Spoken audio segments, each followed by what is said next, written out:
하나님 말씀 보겠습니다. 하나님 말씀은 스가랴서 12장 10절 말씀입니다. 스가랴서 12장 10절 말씀, 우리 한 절 말씀 보도록 하겠습니다. 스가랴서 12장 10절 말씀입니다. 스가랴서 12장 10절 말씀, 한 절 말씀입니다.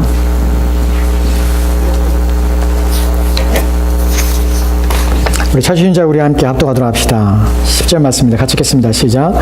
내가 다윗의 집과 예루살렘 주민에게 은총과 강구하는 심령을 부어주리니 그들이 그 찌른 바 그를 바라보고 그를 위하여 애통하기를 독자를 위하여 애통하듯 하며 그를 위하여 통곡하기를 장자를 위하여 통곡하듯 하리로다.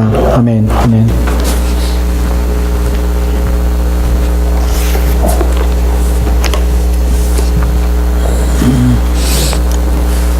오늘 우리가 함께 살펴볼 스가랴서 12장 10절 말씀은 이 본문에 대한 이해보다 앞서 좀 하나 더 먼저 살펴볼 것이 있습니다. 무엇이냐면 신앙생활이라는 것을 이렇게 정의할 수 있습니다. 신앙생활이라는 것은 말씀과 또한 우리의 현실적인 삶의 괴리감, 이질감이라 표현할 수 있고 거리감을 표현할 수 있습니다. 이것을 얼마나 간격을 좁히느냐가 신앙생활이라고 정의할 수 있습니다. 신앙생활은 하나님 말씀이 내 삶의 전부가 되어서 내 삶 안으로 들어와서 그 삶을 살아가는 것이죠. 근데 거기서 우리가 이질감이나 괴리감을 느끼거나 거리감을 느끼게 되면 그 폭이 넓으면 넓을수록 우리는 신앙생활을 제대로 하지 못하는 것입니다. 그래서 신앙생활이란 하나님 말씀과 또한 내 삶의 거리감, 괴리감, 또한 이질감을 줄여나가는 것. 그래서 하나님 말씀이 내 삶이 되게 하는 것. 이것이 신앙생활이라고 정의할 수 있습니다. 하나님 말씀을 읽다 보면 괴리감을 느낄 때가 있습니다. 이질감을 느끼고 거리감을 느낄 때가 있습니다. 어느 때 그러냐면 이런 본문을 볼 때 그렇습니다. 로마서 8장에 보면은 35절과 36절 말씀이 이렇게 기록되어 있습니다. 같이 읽을까요? 같이 읽겠습니다. 시작. 누가 우리를 그리스도의 사랑에서 끊으리요? 환난이나 권고나 박해나 기근이나 적신이나 위험이나 칼이랴. 기록된 바 우리가 종일 주를 위하여 죽임을 당하게 되며 도살당할 양같이 여김을 받았나이다 함과 같으니라. 아멘, 아멘, 아멘, 아멘. 본문에 보면 누가 우리를 그리스도의 사랑에서 끊으리요? 라고 시작합니다. 누가 그렇게 할 수 있을까? 여기 보면은 로마 교인들이 당하고 있는, 로마 교인들이 처해 있는 상황들에 대해 설명하고 있습니다. 거기에 보면 환난이나 곤고나 또한 기근이나 박해나 기근이나 적신이나 위험이나 칼이랴 라고 합니다. 이런 것들이 우리를 그리스도의 사랑에서 우리를 끊었었다고 합니다. 여러분, 그냥 본문에 이렇게 표현되어 있지만 사실 로마 교회의 교인들이 당하고 있는 것은 이루 말할 수 없는 것입니다. 본문에 보면은 그 나온 것 중에서 위험도 있고 또한 칼도 있고 생명의 위기를 느꼈고요. 적신이라는 표현은 발가벗김을 당하는 것이 재산을 모수당하고 공동체에 쫓겨나고 심지어는 죽임을 당하며 자신의 자녀들까지 사자의 밥이 되게 하고 이런 일들 당하였던 상황이 바로 로마 교회의 상황이었습니다. 이런 비참한 상황 속에서 그들이 의지하는 것은 그럼에도 불구하고 그리스도의 사랑이 누가 우리를 끊을 수 있으랴라고 표현한다는 것이, 심지어는 그것만 아니라 37절 말씀에 보면은 이렇게 기록되어 있습니다. 37절 말씀 볼까요? 같이 읽겠습니다. 시작.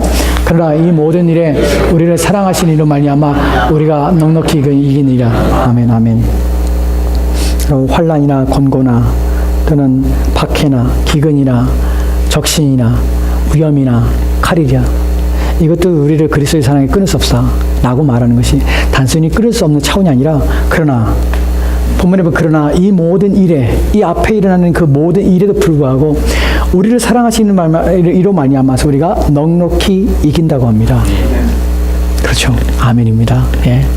넉넉히 이깁니다. 본문에 보면 넉넉히 이긴다고 그래요.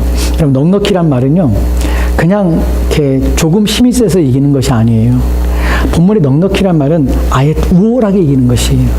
우세하게 이기는 것이에요. 아주 견줄 수 없는 상태에서 탁월하게 이 사람은 뛰어난 상태에서 경기를 벌이는 것을 말하는 것이에요. 압도를 하는 것이, 압도적인 우세로 이 사람은 그리스도의 사랑을 말미암아서 이 모든 것을 뛰어넘며 이긴다는 것이, 이것이 성경이 우리 가운데 주신 약속입니다. 근데 문제는 이런 본문들이 우리 가운데 아멘이죠. 믿습니다. 저도 믿습니다. 그런 사실을 믿습니다. 신자는요, 환난이나 핍박이나 박해나 곤고나 적신이나 칼이나 위험이나 이런 모든 것에도 신자는 굴하지 않습니다. 신자는 그런 모든 일에도 불구하고 하나님 믿는 믿음에 있어서 흔들리지 않습니다. 신자는 어떤 상황에도 하나님을 믿고자 하는, 하나님을 위하여 섬기며 하나님을 사랑하며 하나님을 위한 삶에서 결코 물러섬이 없습니다. 왜냐하면 능히 이기 때문에 그래요. 우세하기 때문에 그래요. 정말 여러분 우세하십니까? 여러분 여러분의 상황을 압도적으로 이기고 있습니까?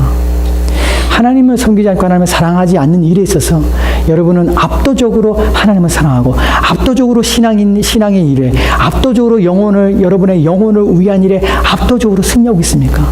매일매일 여러분은 여러분의 육체의 즐거움이 아니라 성령의 소욕으로 여러분의 삶이 압도적으로 이기고 있습니까? 여러분은 압도적으로 하나님과 함께 있는 것을 즐거워합니까? 압도적으로 하나님이 여러분의 기쁨입니까? 압도적입니까? 이 부분에 있어서 압도적이라는 것이 넉넉히 이긴다는 것이 오늘날 신자들에게 있어서는 너무나 요원하고 소원합니다. 전혀 그렇지 않은 것 같아요. 압도적으로 이긴다는 하나님 말씀이 믿어집니다.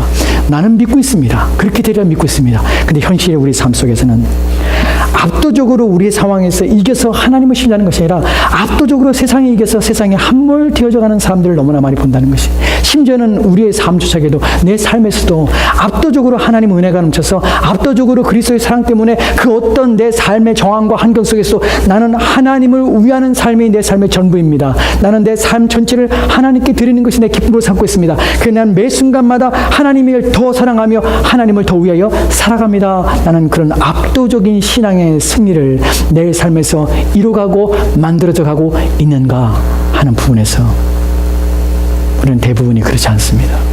대부분이 압도적이 않습니다. 오히려 압도적으로 패합니다. 압도적으로 하나님께 나오기보다는 압도적으로 세상의 일에 갑니다. 압도적으로 하나님을 사랑하기보다는 압도적으로 세상 것을 사랑합니다. 그것이 우리의 삶의 형편이고 우리의 신앙의 상태입니다. 성경 말씀이 그런데 왜 우리의 삶은 이따위일까요? 왜 성경은 압도적으로 이긴다는데 왜 우리는 이걸 믿고 있는데 왜 우리 삶은 이렇게 개판일까요? 성경이 잘못입니까? 무엇이 우리 안에 문제입니까? 왜 성경대로 난 안 살까요? 성경의 약속이 왜 나한테 아무런 영향을 미치지 못할까요? 저는 약속을 믿습니다. 근데 왜 그럴까요? 왜 그럴까요? 이것이 오늘 본문에서 우리가 살펴보고자 하는 내용입니다. 다시 스가랴서 12장 10절 말씀 돌아갑시다. 본문에 보면 오늘 우리는 어떻게 넉넉히 우리는 이 세상의 것들과 우리는 어떻게 넉넉히 우리 삶의 모든 상황 속에서 우리는 믿음을 지켜내고 우리는 하나님만을 사랑하는 것으로 우리의 만족과 유익을 삼아서 주님을 기쁘시게 한 일에 그래 살아도 주를 위해 살고 죽어도 주를 위해 죽고 우리가 먹으나 마시나 어떤 일 하든지 간에 하나님의 영광이 우리의 삶의 목적이 되어서 우리는 그것만을 향하여 전진하며 나아가는 상태가 될 수 있는가? 그것이 어떻게 아멘이 되고 그것이 어떻게 내 삶에 적용이 될 수 있는가? 내 삶이 그렇게 바뀔 수 있는가 하는 부분입니다. 그 부분에 대한 답을 우리는 스가랴서 12장 10절 말씀에 찾으려 합니다. 본문에 보면 하나님께서 약속하십니다. 다윗의 집과 예루살렘 집에 내가 은혜와 단 간구하는 심령을 부어준다고 말씀하고 있습니다. 여러분, 우리가 이 구절에서 첫 번째로 살펴볼 것은 무엇이냐면 하나님께서 우리 가운데 부어주신다는 대상이 누구냐는 것을 첫 번째 살펴봅시다. 여기서 말하는 대상은 다윗의 집과 온 예루살렘 주민들입니다. 근데 이 본문에서는 이 스가랴서는 어디 있냐면 구약의 마지막 쪽에 있습니다. 구약의 마지막이라는 것은 포로되었다가 돌아왔어요. 그리고 그들은 삶을 황폐어졌고 그들은 자기의 집을 짓고 이제 살아갈 삶을 위해서 애를 쓰는 상태에 있었습니다. 그 당시에는 신앙이 옛날 같지 않았습니다. 믿음도 옛날 같지 않았습니다. 그 당시에 모든 것이 황폐해진 것이에요. 그들의 신앙이 하나님 앞에서 뭔가 성령이 본문에서 보면 심령이 이런 은혜와 은총과 간구하는 심령이 우리가 그들 가운데 부어져서 뭔가 부흥이 일어나거나 뭔가 획기적인 일들이 일어나지 않았습니다. 영적으로는 메말라갖고 점점 차가워졌습니다. 즉 약속은 구약에 이루어진 것이 아니었어요. 그럼 본문에서 은총과 간구하는 심령을 부어준다는데 부어주는 일이 없었다는 것이에요. 또 분명히 주님께서는 다윗과 예루살렘 주민에게 부어준다는데 전혀 그런 것이 없다는 것이, 이 본문은 왜 그러냐면 이 본문은 구약의 시대에 스가랴 시대에 주어진 약속이 아니라 그 후에 부어지는 약속이기 때문에 그렇습니다. 왜 그러냐면 본문에서 나오는 이 심령이라는 단어가 단순히 우리의 마음이 아니라 이것이 성령을 가리키는 것이기 때문에 그래요. 이것은 미래된 약속이었습니다. 다윗의 집과 예루살렘 주민에게 누굽니까? 이 사람들 바로 신약에서 하나님께서 자기 백성들 그리스도 예수 안에서 구원하시기로 한 자들 가운데 하나님께 자기 백성을 삼으시려는 자들 가운데 하나님께서 은총과 간구하는 성령을 그들 가운데 부어주신다는 것이에요. 이 약속이 어디에 또 기록됐냐면 요엘서 2장 28절 말씀에 이렇게 기록됐습니다. 요엘서 2장 28절 말씀입니다. 같이 읽겠습니다. 시작. 그 후에 내가 내 영을 만민에게 부어주리니 너희 자녀들이 장래 일을 말할 것이며 너희 늙은이는 꿈을 꾸며 너희 젊은이는 이상을 볼 것이며 아멘 아멘. 본문에 보면 그 후에 여기서 그 후라는 것은 주님께서 말씀하신 그리스도 예수가 오신 후에 그가 십자가에 죽으시고 또한 부활하신 후에 오순절 사도행전 2장에 나오는 오순절의 사건 때에 하나님께서 무엇을 약속하시냐면 그때 내가 내 영을 만민에게 부어주리라. 하나님의 영은 누구입니까? 성령입니다. 성령을 만민에게 부어주리라는 것이에요. 부어준다 약속했습니다. 이것이 사도행전에 실제로 일어납니다. 사도행전 2장 33절 말씀에 이렇게 기록되었습니다. 사도행전 2장 33절 말씀입니다. 같이 읽겠습니다. 시작. 하나님이 오른손으로 예수를 높이시매 그가 약속하신 성령을 아버지께 받아서 너희가 보고 듣는 이것을 부어주시느니라. 아멘 아멘. 하나님께서 예수를 높이셨습니다. 그리고 그 약속하신 것을 부어줬습니다. 요엘서 2장 34절 말씀에 말씀하신 것처럼 스가랴서 12장 10절 말씀에 말씀한 것처럼 은총과 간구하는 성령을 내가 부어주리라. 부어준다는 단어 속에서 계속해서 연결되고 있습니다. 사도행전 실제로 일어난 사건입니다. 그때 오순절에 성령이 강림하신 것입니다. 그것을 베드로는 이렇게 표현하고 있습니다. 성령을 아버지께 받아서 너희가 보고 듣는 이것을 부어주셨느니라. 부어주신 것입니다. 여러분 본문에서 부어주었다는 단어가 스가랴서 12장 10절 말씀에서 부어주심, 또한 요엘서 2장 28절 말씀에서 부어주심, 사도행전에서 부어주심이라는 단어는 부어주신다는 것은 쏟는 행위를 말하는 것이 아닙니다. 이것은 부어져서 넘치는 상태를 말하는 것이, 이 단어는 어떤 의미가 있고 있냐면 솟아나다는 것이, 흘러넘치다는 의미. 하나님께 성령을 주시는데 어떻게 주시냐면 부어서 채워져서 가득 차게 하시는 것이 아니라 그것이 흘러넘치게 하신다는 것이에요. 이 말씀 속에서는 충만이라는 단어가 이 의미 속에서 포함되는 것입니다. 하나님께서 성령을 충만히 주시는 것이에요. 부족함이 없게 하시는 것이 흘러넘쳐서 가득 채워진 상태로 우리 가운데 부으시는 약속을 하셨다는 것입니다. 그렇다면 이제 우리가 생각할 것은 왜 성령을 약속하신다는 것이에요. 왜 신약이 돌아올 때에 내가 다윗과 예루살렘 주민에게 내가 은총과 간구하는 성령을 내가 부어주실 것이다 라고 약속하시는 것이에요. 우리는 지난 시간에 왜 성령인가에 대해서 말씀을 살펴봤습니다. 성령은 좋으신 분입니다. 우리 가운데 필요하신 분이십니다. 그럼 왜 어떻게 필요하심이 좋으신 분인가 하는 부분에 대해 또다시 우리가 생각해 볼 필요가 있습니다. 오늘 본문을 통하여 살펴볼 것은 다시 스가랴서 12장 10절 말씀으로 돌아갑시다. 여기서 우리가 성령이 누구신가에 대해 말씀하고 있다는 사실을 우리가 살펴보기 원합니다. 성령은 어떻게 표현되냐면 은총의 또한 간구의 성령이라고 표현되고 있습니다. 여러분 은총과 간구란 표현에서 우리가 성령이 어떤 사역을 하는지 누구신지 왜 우리 가운데 필요한 분이신지 라는 것을 우리가 이해해야 되는데 은총이라는 것은 사실 은혜라고 우리가 바꿔서 설명할 수 있습니다. 은총이라 은혜라는 단어는 각 문장에 따라서 문맥에 따라서 같은 단어가 한글로 그렇게 번역이 된 것이에요. 이 단어는 히브리어 헨이라는 단어입니다. 그래서 어떤 구절에서는 이것이 은총으로 어떤 구절에서는 은혜로 번역이 되었습니다. 그러면 왜 은총으로 번역되고 은혜로 번역됐냐? 은총과 은혜는 각기 대상과 또한 수요자에 따라서 은총과 은혜라는 단어가 각기 그렇게 번역이 됩니다. 은총이라는 말을 사용할 때는 하나님 입장에서 즉 수요자가 수요를 받는 대상을 지칭할 때 수요자의 행동을 중심할 때에 이것은 은총이라는 단어를 씁니다. 하나님께서 자기 백성에게 은총을 베푸시다 할 때에 하나님이 베푸시는 행위를 은총이라고 표현합니다. 그럼 받는 자 입장에서 우리는 하나님께서 내게 나는 하나님께 은총을 받았다는 표현이 아니라 나는 하나님부터 은혜를 받습니다라는 표현을 씁니다. 즉 받는 자 입장에서는 은혜라는 표현을 쓰고요. 수요자 입장에서는 은총이라는 단어를 쓰는 것이 같은 단어입니다. 그런데 같은 단어를 우리가 은총과 은혜라는 단어로 한글로 번역을 하는 것이 이해가 됐습니까? 즉 그래서 우리는 이 성령은 어떤 성령이냐면 은혜의 성령, 우리에게는 은혜의 성령이에요. 왜 은혜의 성령이냐면 우리 가운데는 은혜를 받기 때문에 그래요. 그래서 은혜라는 표현으로 우리가 번역을 할 수 있습니다. 그렇다면 이제 우리는 왜 성령이 은혜의 성령인가? 은혜의 성령은 어떤 일을 하시는가 하는 부분에 대해서 우리가 좀 생각해 보려고 합니다. 여러분, 성령이 은혜의 성령이라는 것은 성령 자체가 은혜를 받는 자라는 표현을 쓰는 것이 아닙니다. 은혜라는 단어가 가지고 있는 것은요, 어떤 의미를 가지고 있냐면 긍휼히 여기다예요. 자비롭게, 자비를 베풀다, 또는 동정하다, 치근히 여기다, 불쌍히 여기다 라는 단어가 바로 헨이라는 은혜라는 단어입니다. 즉 은혜를 받았다는 것은 내가 불쌍히 여김을 받았다는 것이에요. 내가 자비롭게 되었다, 자비를 얻게 되었다는 것이고, 또한 내가 동정을 받게 되었다는 것이고, 나는 치근히 여김을 받았다는 표현이 바로 은혜라는 표현입니다. 성령은 본인이 치근히 여기를 받는 것이 아니죠. 성령은 본인이 은총을 받는 것이 아닙니다. 본인이 불쌍히 여김을 받는 것이 아닙니다. 성령이 하시는 일이 무엇이냐면 불쌍히 여겨지게 하는 것이에요. 불쌍히 여김을 받는 것이에요. 또한 치근히 여김을 받으며 또한 동정을 받게 하시는 것이에요. 이것이 성령이 하시는 일입니다. 그럼 성령이 누구에게 그런 일을 합니까?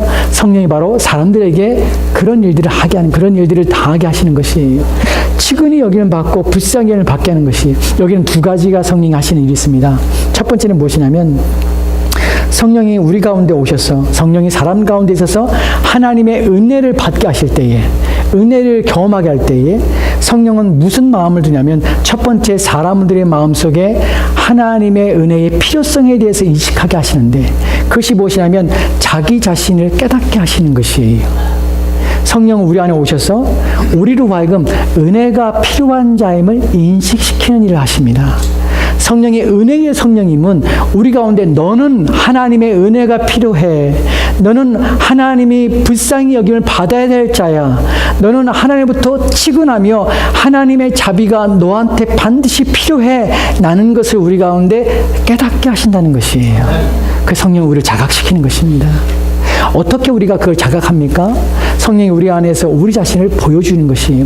단순히 성령이 야 너는 은혜가 필요해, 너는 하나님의 동정을 받을 만큼 받아야 돼, 너는 하나님의 자비가 필요해 말씀하시는 것이 아니라 우리 자신을 하나님 앞에서 세우게 하시는 것이에요. 이 말의 의미가 무엇이냐면, 여러분, 사람은 사람 앞에서 자비를 구하지는 않습니다. 사람 앞에서 자기가 낮은 존재라고 생각하지 않아요. 우리가 사람과 사람 관계 속에서는 우리는 항상 나는 저 사람보다 더 나을 수는, 저 사람보다 더 낫지는 못했지만 저 사람으로부터 내가 치근히 여겨서 동정심을 유발하는 상태에 있다고 생각하지 않습니다. 우리는 사람 앞에서는 결코 자신을 낮추거나 비굴해지려고 하지 않습니다. 비천한 상황에 처하고 싶지 않고요. 또한 그렇다고 여기지도 않습니다. 그렇기 때문에 사람 앞에서는 우리는 치근함을 받거나 동정심을 받는 것을 원치 않습니다.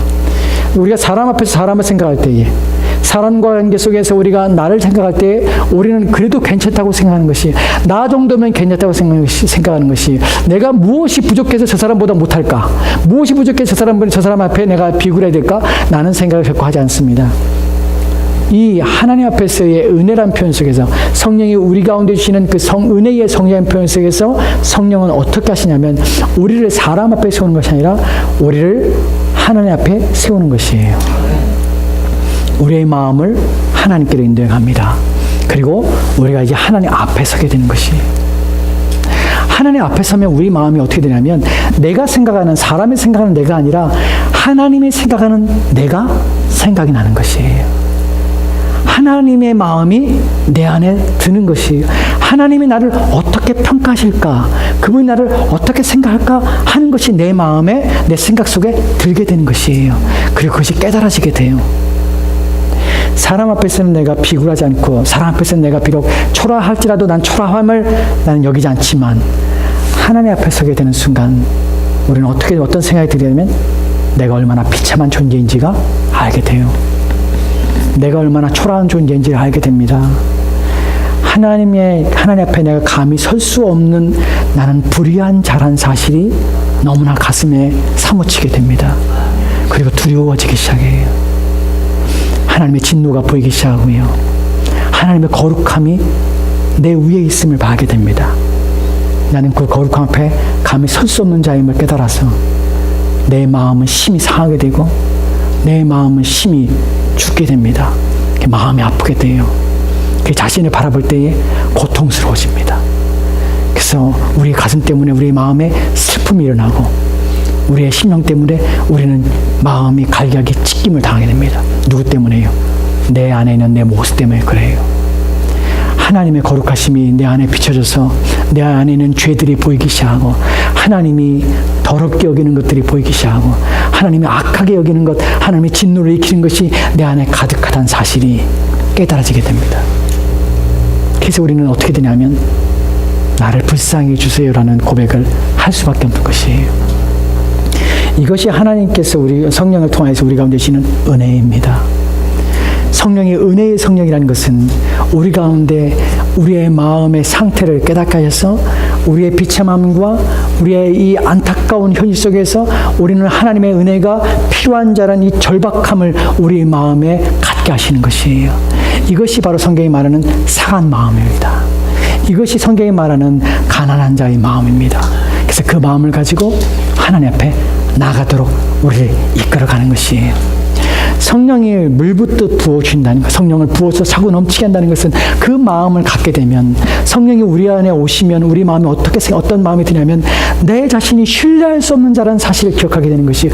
내 자신의 의와 내 자신의 힘으로는 결코 하나님 앞에 거룩함으로 설 수 없으며, 나는 하나님의 진노로 말미암아 하나님께서 나를 지옥에 던져버릴 수밖에 없는 존재라는 사실을 나는 기억하는 것이에요. 하나님이 나를 그냥 받을 수 없는 사실을 기억하는 것이에요.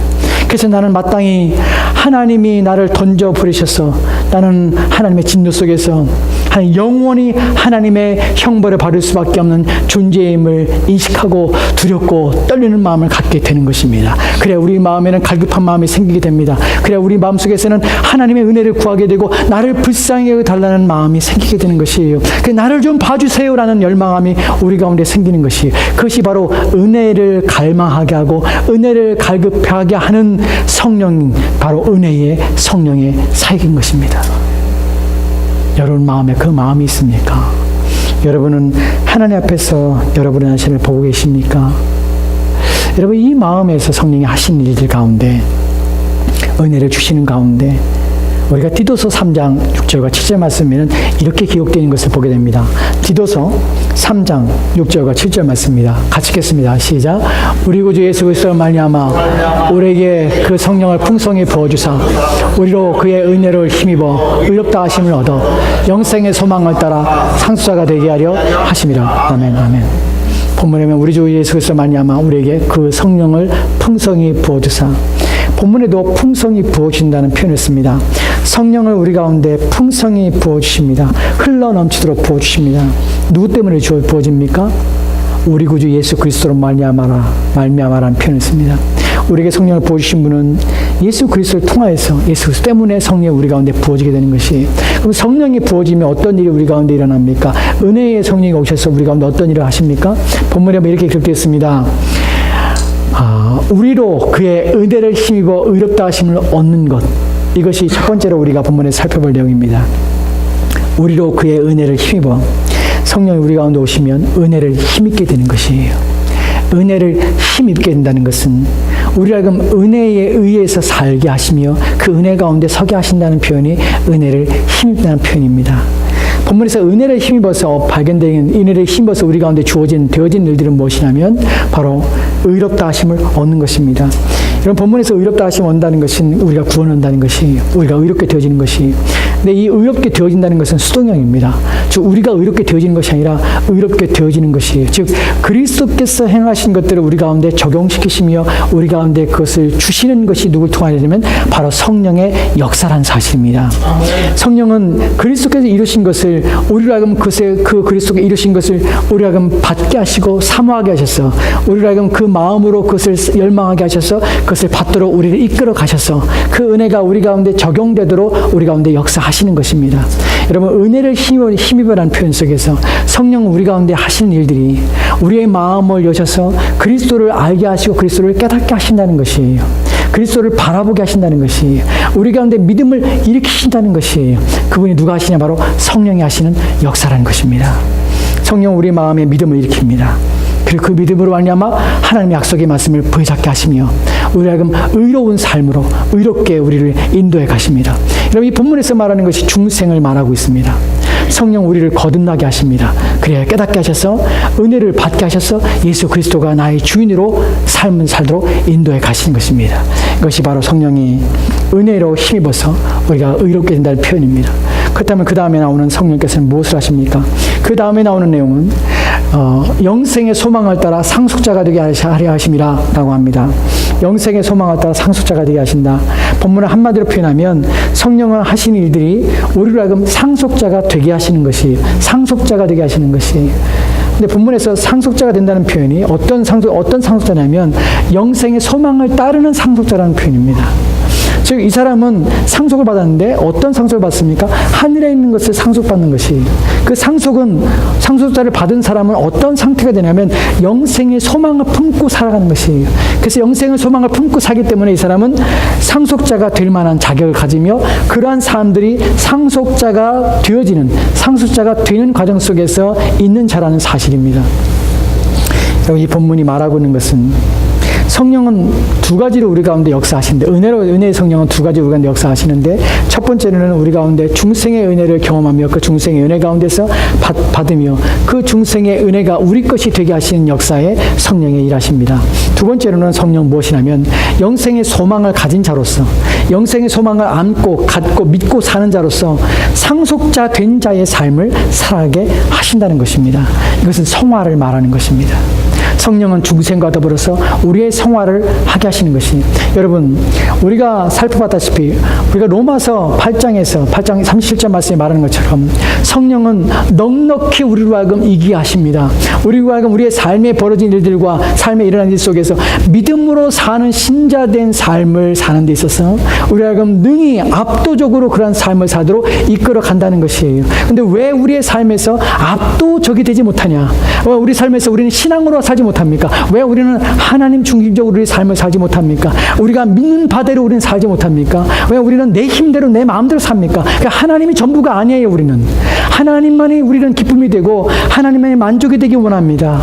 하나님은 내 삶의 전부가 되어서 내 삶의 생명은 하나님의 손에 있습니다. 내 삶의 목적은 하나님을 기쁘시게 하는 것입니다. 나의 마음의 만족은 하나님밖에 없습니다. 나는 그 고백이 우리의 삶에서 사라지지 못합니까? 왜 우리는 그래요? 우리의 믿음이, 내가 알고 있는 것이 왜 우리의 삶을 이겨내지 못하며 우리의 현실의 삶 속에서 왜 그것이 우리 가운데 힘이 되지 못합니까? 우리의 믿고 있는 믿음이 힘을 내지 못하고 우리의 삶에 있어서 우리의 삶은 왜 점점 약해져 가고 우리가 믿는 것이 우리의 삶에 아무런 영향력을 미치지 못하는 가운데, 그래야 우리는 넉넉히 이기는 것이 아니라 날마다 우리의 신앙과 우리의 믿음과 반대되는 삶을 살고 있습니까? 우리는 왜 하나님 말씀을 기뻐하지 않습니까? 주와 함께 있는 것을 왜 원하여서 날마다 우리의 시간과 우리의 삶을 드리지 않습니까? 왜 우리는 무릎 꿇는 삶들을 살지 않으며 우리가 믿으면 하나님이 전능한 사실을 믿고 있는데 불구하고 왜 우리는 기도하는 일에 온 힘을 기울이지 않습니까? 왜 우리는 먹고 사는 일에 온 힘을 기울이며 살면서도 그 모든 일에 염려하지 말라고 하시는 약속의 말씀을 왜 믿지 않고 있습니까?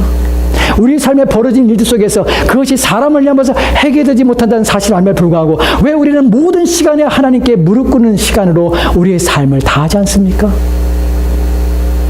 왜 우리는 하나님 믿지 않는 것일까요? 너희 모든 삶은 내 안에 있다는 사실을 믿지 않습니까? 너희 모든 인생을 내게 내 것이라고 고백해, 내 것이라고 말씀하신 그 약속의 말씀과 왜 내 것이라고 주장하시는 하나님 앞에 우리 자신을 다 드리지 않습니까? 왜 여러분의 인생을 여러분의 마음대로 살며 여러분의 인생의 선택과 결정들을 여러분 스스로 하십니까? 왜 신앙적이지 않습니까? 모든 결정과 모든 선택에서 왜 우리는 이렇게 무능하게 신앙적인 것을 선택하지 않을까요? 왜 믿음의 일을 선택하지 않을까요? 그 일에 하나님을 기쁘시게 하는 것을 선택하지 않을까요? 왜 우리는 이렇게 비참한 신자로서, 무능한 신자로서 우리 인생을 살고 있는 것입니까? 성경의 약속이, 성경에 주어지는 이 풍성한 은혜가 왜 우리 것이 되지 않습니까? 왜 그럴까요? 우리가 살펴본 본문의 결론은 그것입니다. 은혜의 성령이 우리 가운데 충만하지 않기 때문에 그렇습니다. 여러분 안에 성령이 계시다면, 여러분 안에 성령의 능력을 여러분 받았다면, 그 성령이 부으심받은 내가 너에게 부어주리라, 내 백성들 가운데 내가 부어주리라, 만민에게 내 성령을 부어주리라, 그 성령이 임하여 그 은혜 가운데 그 은혜의 성령을 부어줘서 너희 마음에 나를 구하며 나를 찾으며 나를 위해 사는 삶으로 너희는 이 모든 것들에 불구하고 너희의 삶의 어떤 상황과 정황이든지 그것에 개의치 않고 너희는 나를 위한 존재가 되리라.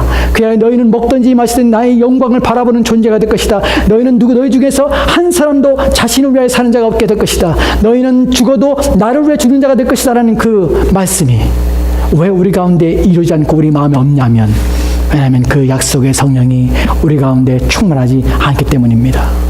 그래 우리는 우리의 예배는 감각 없는 예배가 되었고, 우리의 말씀을 읽는 것은 우리의 지적인 유의에 그쳤고, 또한 우리의 기도는 허공을 치는 것이 되어진 것입니다.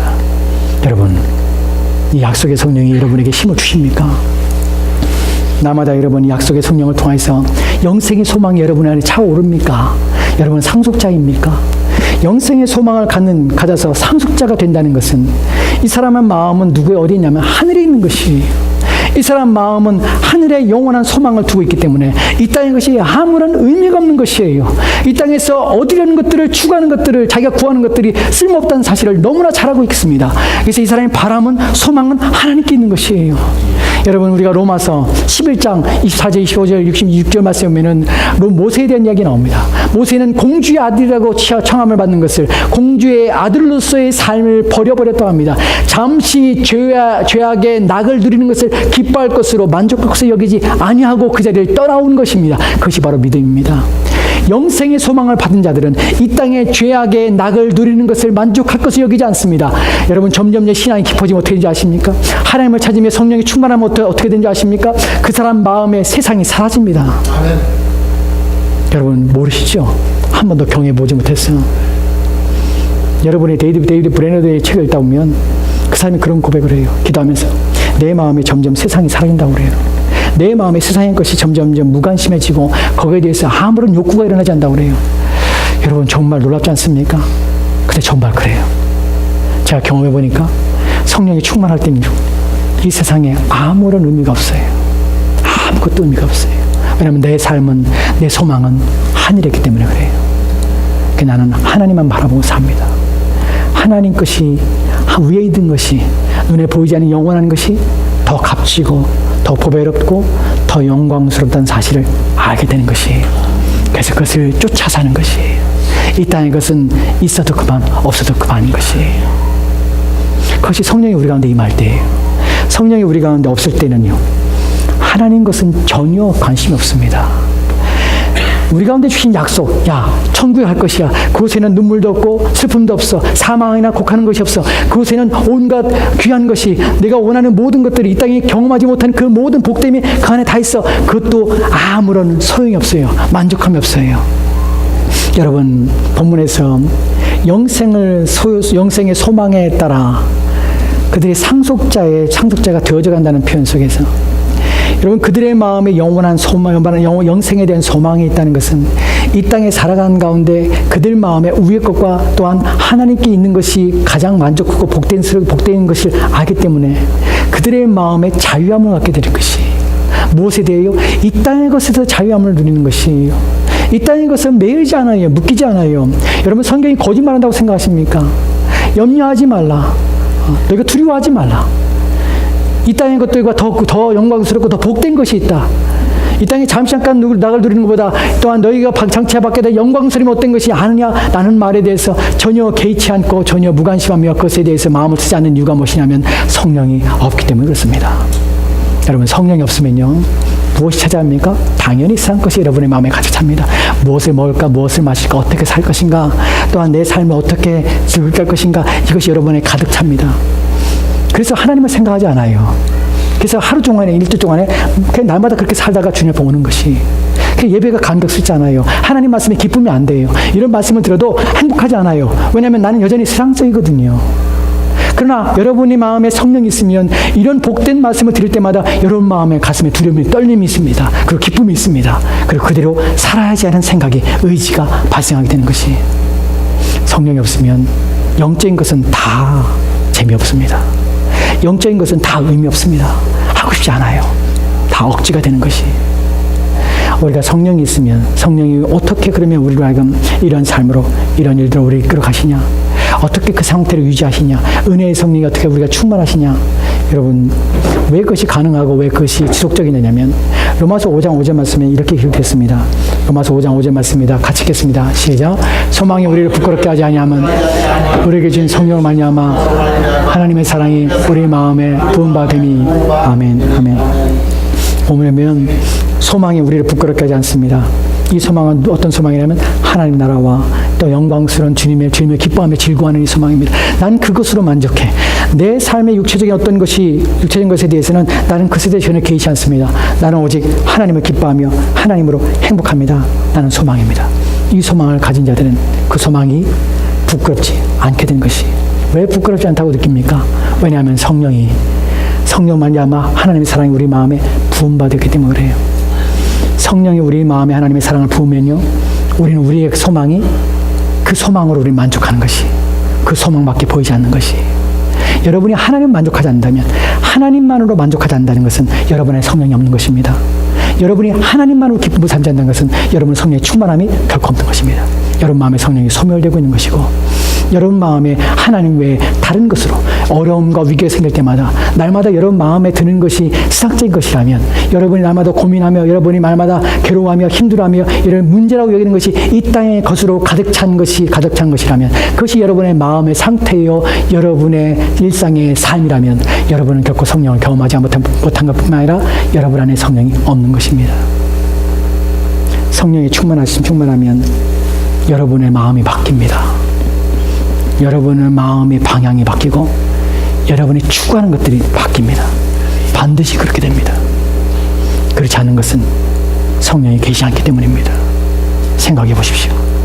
여러분은 그 약속을 받으셨습니까? 넉넉히 이기고 싶습니까? 저는 넉넉히 이기고 싶습니다. 저는 정말 하나님 앞에서 저는 넉넉히 이기고 싶습니다. 저는 하나님 앞에서 정말 하나님 앞에 그렇게 살고 싶습니다. 성경에 기록된 대로 나는 살고 싶고 성경에 기록된 대로 내 안에 이루어졌으면 좋겠습니다. 그것이 소망입니다. 저의 꿈은 참된 신자가 되는 것입니다. 정말 진실한 신자가 되는 것입니다. 그것이 제 꿈이요 소망입니다. 성령이 여러분 안에 계시면 여러분의 꿈이 바뀌고 여러분의 생각이 바뀌고 여러분의 목표가 바뀝니다. 이제 하나님 앞에서 난 그렇게 정말 살고 싶다는 것이, 내가 단 하루를 살아도 오늘 이 순간에 내가 이 땅을 떠나도 나는 단 하루 살아도 주 앞에 정말 하나님 말씀대로 살다가 죽고 싶다는 것. 이것이 성령이 충만하면, 성령이 임하시면 그 마음을 가지고 살게 되는 것입니다. 그래야 넉넉히 우리의 삶을 이기게 되는 것입니다. 모든 상황과 환경, 그 모든 것이 우리를 짓누르는, 또 우리를 고통스럽게 하는 것 맞습니다. 그러나 그것을 이길 수 있는 힘은 오직 성령을 통하여 합니다. 성령이 여러분에 충만하십니까? 성령으로 이기고 있지 않다면, 여러분의 삶이 신자답지 않은 비참함으로 여러분의 삶을 살고 있다면, 부끄러운 신자요, 당신 신자입니까? 물을 때 당신 정말 그리스도를 믿습니까? 당신은 참된 신앙이십니까? 당신의 신앙은 참된 것입니까? 물을 때 여러분 마음에 정말 나는 그렇습니다, 정말 나는 그렇습니다 라고 말할 수 있는 그 상태가 아니라면 성령을 구하십시오. 성령의 은혜를 구하십시오. 잠시라도 여러분의 마음에 머뭇거림이 있다면 성령을 구하십시오. 여러분이 눈을 감을 때마다, 여러분이 아침에 일어날 때마다, 여러분이 밤에 잠자리에 누울 때마다 여러분의 마음에 하나님이 없다면, 하나님의 생각으로 여러분이 하루를 시작하고 하나님의 생각으로 하루를 마감하지 않는다면 여러분 고민해 보셔야 합니다. 성령이 없기 때문에 그렇습니다. 그렇다면 성령이 여러분에게 은혜를 베풀어 달라고 기도하십시오. 제발 나를 불쌍히 달라고 기도하십시오. 내 마음에 하나님을 구하는 마음을 달라고 기도하십시오. 내 마음에 내 자신을 볼 수 있는 은혜를 달라고 기도하십시오. 그래서 그 은혜를 말미암아 하나님 앞에 내 자신을 드리고, 그 은혜를 말미암아 하나님 앞에 내가 은혜가 필요한 자임을 고백하게 달라고 여러분 기도하십시오. 성령이 충만하지 않으면 여러분의 신앙과 여러분의 믿음의 삶들은 결코 승리할 수 없을 뿐만 아니라, 결코 온전할 수 없을 뿐만 아니라 결코 여러분의 신앙이 안전할 수 없습니다. 성령을 구하시기 바랍니다. 성령이 여러분 안에 충만했으면 좋겠습니다. 기도합시다.